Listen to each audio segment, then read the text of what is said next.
Hey, Hawkeye fans. Chad Leistikow of the Des Moines Register, Tyler Tachman of the Des Moines Register. Welcome into this early edition of the Tuesday pod, leading into Iowa's Big Ten opener against Rutgers. The Hawkeyes 2-1 after a 47-7 win against UMass. Rutgers steamrolling everybody right now, 3-0 after a 60-10 win over Norfolk State. Tyler, a lot of news. I would say some news this week on the injury front for the Hawkeyes. Mostly good, I think, or encouraging. But before we get to that, just how you feeling entering this short week?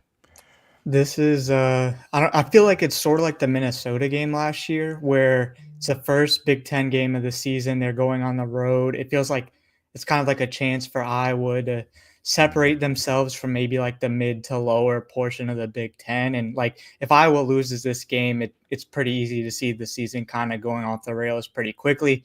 If you win, then you kind of keep some life going into Indiana and then after the bye week. Yeah, we will definitely preview Iowa versus Rutgers as we always do on our Wednesday Hawk Central radio show. Tyler and I will look at that. There's a lot to like with this Rutgers team. They've done a lot of really good things so far, so it's going to be a tough challenge. The Hawkeyes are favored by 2.5 points as of right now, with an over/under of 45.5.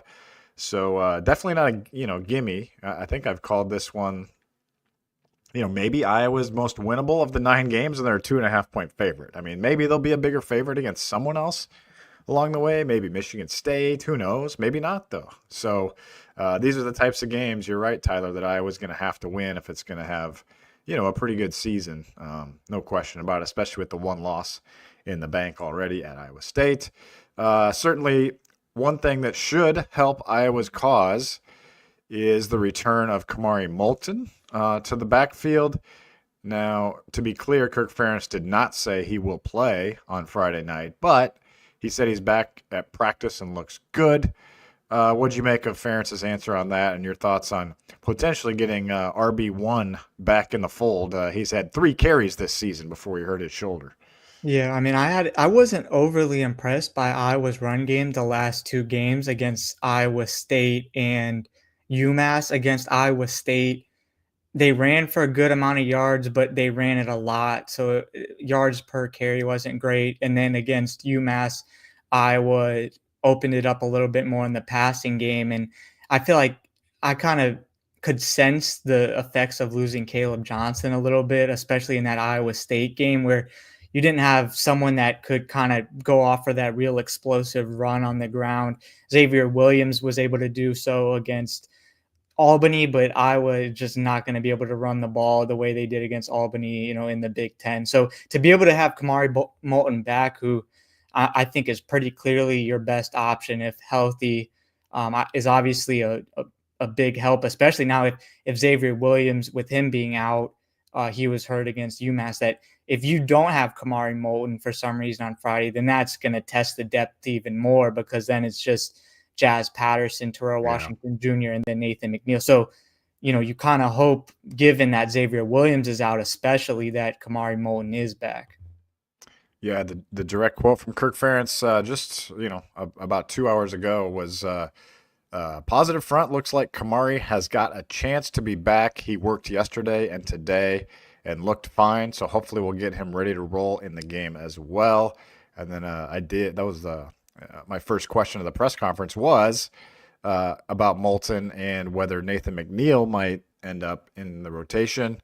And here's also what he said about Kamari. He said, getting Kamari back is always a good thing. Anytime you get a good player back, it's a good thing. And we think Kamari is a real good player.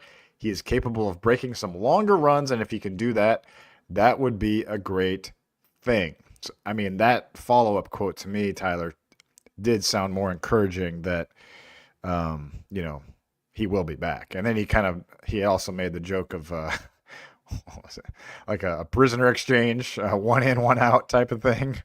With Xavier Williams going out, Moulton coming back. So that also led me to believe that they do plan on playing Moulton on Friday night. And I think that, he, to me, is their clear best running back. So I think that gives them their best chance of having that Caleb Johnson type on Friday. Yeah, well, I think he just has that, like, he has a good blend of quickness, power, athleticism. Like he just kind of has what you want in a running back. Whereas Jazz Patterson, it feels like is more just like straight downhill runner. He's gonna run through someone's mouth. Terrell Washington is more left to right, and I feel like that's kind of come to bite him a little bit of not being able to play through contact. But Kamari Moulton is the most complete back in terms of experience and skill set that Iowa has right now. It feels like, I mean, Nathan McNeil could become that eventually further down the road. But the other question I have is, let's say Kamari Moulton is back, like how much of a workload can you trust him to take? Because he's basically not played this season. Like he's gotten 3 carries, but he hasn't played.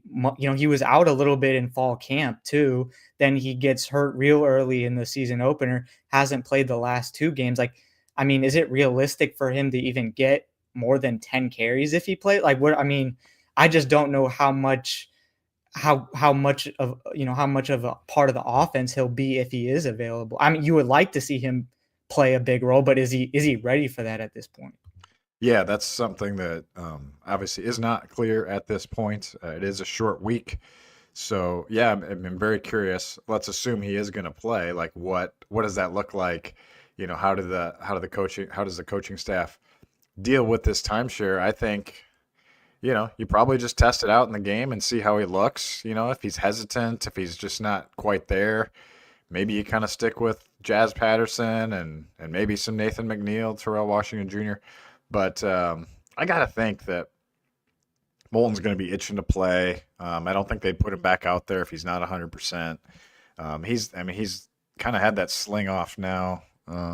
It seemed like he is on his way back. So I don't know. Like I kind of think that he will be the featured back on Friday as long as he just doesn't go for like 4 yards on his first 3 carries and look super timid, tentative, that type of thing. I think they'll give him a test, see how he goes. I don't know if he'll start. That'll be interesting to find out. I don't know. Do you think he'll start? If he's healthy, do you think he should start? Do you think he will start? Yeah, if he's healthy, I think he should start. Otherwise, I think Iowa's best running back has been Jazz Patterson of the guys that are healthy. Or Just Nathan McNeil. yeah. Well, so the thing, I want to see Iowa get Nathan McNeil some higher stakes carries, because every time he's touched the ball so far at Iowa has been in garbage situations against Albany and UMass. He didn't play against Iowa State. So like I know it seems like their plan is kind of easing him into things, with which I agree with, but if he's one of your best running backs and Iowa is looking for playmakers on the offensive side of the ball, I think you have to find a way for him to get him. And whether that's 1 to 2 carries against Rutgers, of just getting him in a situation on a bigger stage where there's a little higher pressure, I think that would be a good way of doing it. And especially if Kamari Moulton for some reason doesn't play, then that's going to become an even bigger factor. Yeah, I asked. This was in my story, so I just texted it and tweeted it. My 4 thoughts column, which has a really interesting top, by the way. So you'll probably get hooked in if you see it. But I think it was the third item I had. Yeah, it was on the run game and Nathan McNeil and Kamari Moulton. And one of the things that I talked to Bo Stevens about, who was the only offensive lineman represented today, was, how do you get more explosive runs? And he's such a smart kid and such a really actually fun kid to get to talk to once you get to know him. And he said a couple interesting things, Tyler, that he would like to see Iowa just keep going back to the outside zone. He's like, we can. I think they're running a lot of different running plays right now with Lester, and I think he just wants to. He's saying, let's just keep it simple and run the outside zone. Like, we're really good at the outside zone. That's kind of our bread and butter. And I have a feeling he's saying that because Kamari Moulton gives them the best chance at that outside zone to make those big plays. I mean, that's where Iowa got most of its big plays last year with Caleb Johnson. That's kind of a staple of the Shanahan offense, is to get that outside zone going. So a wide zone, you could call it. So it's I like that answer. They feel confident that they can get that going. Rutgers defense honestly hasn't been that great. And I think this would be a great, we focused so much on the pass game last week, but I think this week all eyes will be on, how big of a factor will Kamari Moulton be to this run game. The last thing I'll add in the run game is that what does help at this point is that Mark Gronowski can be effective with his legs. Because if I was running backs aren't much of a factor or you're trying to kind of figure things out, the fact that Mark Gronowski can also make plays with his legs is something that defenses have to account for. So I just feel like that's also another potential just weapon that Iowa has, where if the defense has to worry about what Mark Gronowski is doing with his legs, that just might open it a little bit up more for the running back if he's holding on those RPOs with the ability to scramble, you have to account for Mark Gronowski. So while I feel like we're still kind of unsettled in knowing what exactly the backfield will look like, being able to have a quarterback that is more mobile, I think is a help to the situation. For sure. Let's go. We always do 3 topics on this show. I guess I didn't introduce that as topic 1, but our topic number 2 will be another injury update, but also some things that have come along with that, which would be Reese Vanderzee's outlook to return and all of the drop passes of late. So we're going to kind of combine those two. Obviously, more guys are getting opportunities with Reese Vanderzee out, including KJ Parker, who was made available to us today. I wrote about that was my second thought in my column today, and I find that to be a fascinating case study, almost like in a guy that has talent, but has had some drops. How much do you keep going back to him till you don't? Maybe we can talk about that in a second. But first off, Reese Vanderzee, Tyler, sounds optimistic that he will be back after the bye week, but not before that. Yeah, definitely out versus Rutgers. Kirk Ferentz didn't totally rule him out for the Indiana game, but just said it seems very unlikely that he would play against Indiana. And then you get the extra time off in the bye week, and I mean he's still yet to play this season. So that's another thing of when he does get back, how much of a workload is he going to be able to take on? I guess I think the bye week probably comes at a good time for that, of just being able to give him a little bit of extra time there. I mean, you would really like him to get him back for the Indiana game, but it seems unlikely at this point. But just to be able to have someone in that receiving group that's a little bigger frame and that has had that experience, because I felt like he was someone that felt primed to kind of make a real jump and just give Mark Gronowski a bigger target to throw to. And it's just unfortunate that he hasn't been out there on the field yet. Yeah, it makes sense to, if it's a foot fracture, so you don't want to rush him back. If you don't have to, you can basically get him an extra couple weeks there with the bye after the Indiana game. So, and I'm sure they'll have him doing some light stuff, even if he's not playing. So maybe he can, who knows? Who knows where he's going to be at? But that would make sense to me. And then he would have missed 5 games under that scenario. I think if you're a Hawkeye fan, you hope that Mark Gronowski, Sam Phillips, Seth Anderson, they kind of continue a little bit of the rhythm that they found against UMass the other day. And kind of you have a, I don't want to say a good thing going, but you're, finding some positive traction with those guys. I really like Sam Phillips. Every time he touches the ball, he seems like he does good things with it. Going back to his first punt return against Albany, that was his only touch of that game, and it was pretty electric. And then he made a really nice catch against Iowa State. And now this last game, he was the best receiver. So I like all those. I like what he's bringing to the table. Obviously, Seth Anderson with a couple touchdown passes. And then, getting to KJ Parker here, when we talked to him today, he's had 3 drops this season, 2 catches, 1 for a touchdown. So 3-2-1 there. What do you make of but he did have 40 snaps against UMass, and he only had 6 against Iowa State. So what do you kind of make of, what should Iowa do with KJ Parker, a guy with incredible talent, but so far, as a redshirt freshman, has, kind of killed some drives with some drops. I mean, I think you hope that he kind of works through those growing pains pretty quickly, because based on what his teammates have said about him and John Budmeyer, that he obviously has the ability, and it's just a matter of putting that together on the field. I guess my bigger, I think that feeds into a bigger question for me of who do you trust in the receiving game right now? Because I don't feel like it's a really big number. I think you probably you trust Seth Anderson, Sam Phillips. Jacob Gill is a guy who was productive last season, but he's dealt with some drops this season. I'm not sure in the tight end room you feel like super confident with the guys that are in there, especially with Addis and Estrenga out for the season. So I'm just, I think that there's maybe there's a high volume of guys, but maybe not a ton that you feel super confident right now in terms of their production and being on the receiving end of the Mark Gronowski throws. And that's what, I think Mark Gronowski wasn't good in the season opener, but you need to give him as much help as you can around him in terms of receiving, catching the ball, to just help that passing game try to grow as much as possible. Yeah, I would keep feeding KJ Parker. I would keep throwing him out there. He's got talent. Mark Gronowski had a fantastic quote today. I tweeted it. And then, of course, a lot of people, immediately started scoffing at it a little bit, just that, hey, make some catches type of thing. So that's kind of unfortunate. But here's what he said. He had an awesome spring ball. He was making so many plays left and right. We kept giving him jump balls in the red zone. He's a spectacular player who has great hands who has had great hands throughout practice.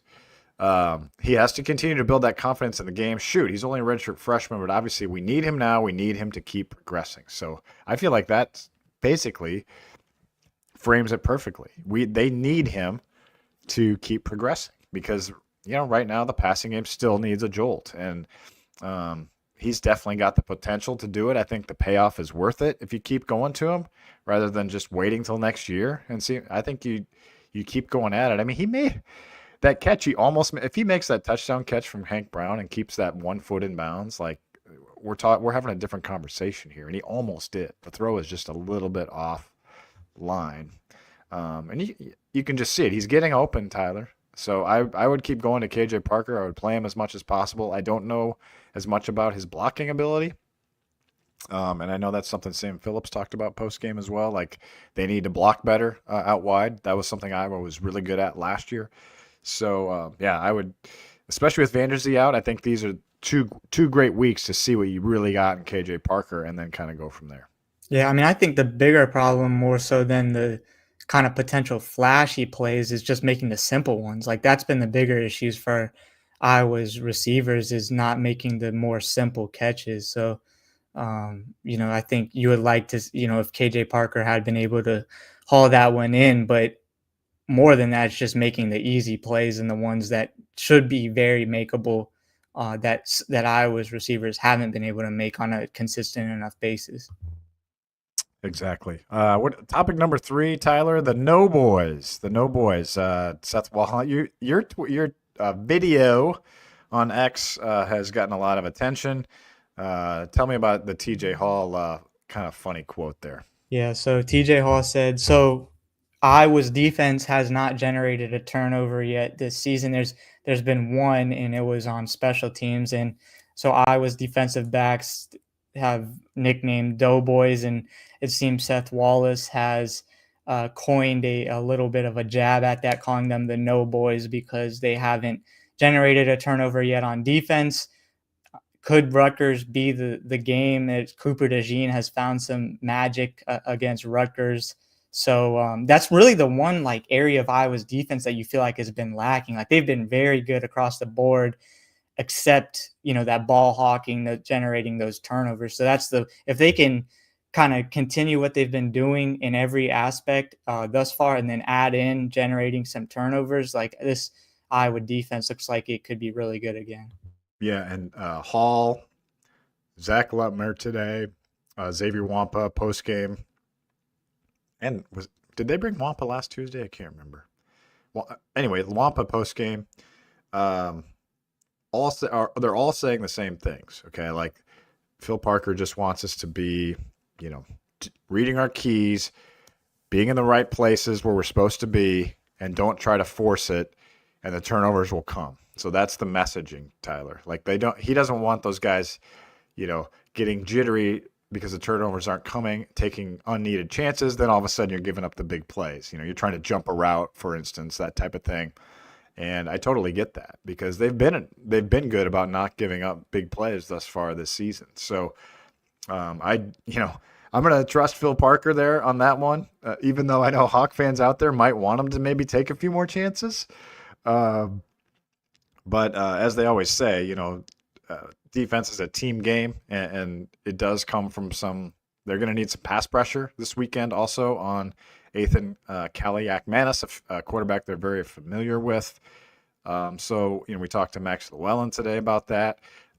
Some good news there for the Hawkeyes, and we'll talk about this in our preview, so we won't get into it too much here. But Rutgers' offensive line is a little bit shaky right now. They've got some injuries there, so this could be a potential advantage for the Hawkeyes. Even Greg Schiano talked about it in his presser this week. Like he seemed pretty concerned about their offensive line against Iowa's defensive line. That said, I mean, how impressed have you been with Iowa's defensive line this year? A big factor in forcing these Doughboys turnovers that are missing. Yeah, they finally broke through a little bit against UMass and just